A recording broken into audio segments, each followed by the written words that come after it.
ஸ்ரீ விஷ்ணு சகஸ்ரநாமம் ஸ்லோகம் 53. ஒத்தரோ கோபதிர்கோப்த ஞானகம்ய புராதனக சரீரபூத பிருத்போக்த கபேந்திரோ பூரி தட்சிணக. எல்லாவற்றுக்கும் மேற்பட்டவர் பரவஸ்து உத்தரோ. கிருஷ்ணாவதாரத்தில் பசுக்களை மேய்த்தவர், பூமி தேவியன் கணவர் கோபதிகி. எல்லோரையும் ரட்சிப்பவர் கோப்தா.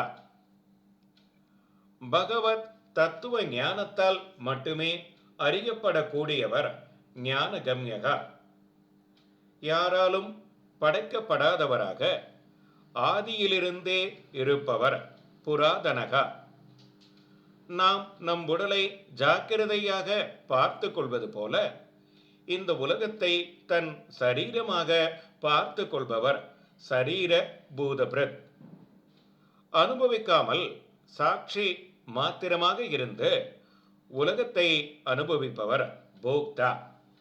மன சஞ்சலமுடைய யாருக்கும் கட்டுப்படாத வானரர்களும் மனம் அடங்கி ஏற்கும் தலைவர் கபீந்திரோ. நந்தகோபன் நிறைய செல்வம் சேர்த்து வைத்து இருக்கிறார் என்றதும் உடனே அவரை யாகம் செய்ய சொல்லி, தானே செல்வமாக இருக்கும்போது காப்பாற்ற இருக்கும்போது இந்த செல்வம் எதற்கு என்று அள்ளி தானம் கொடுக்க சொல்லிவிட்டார்.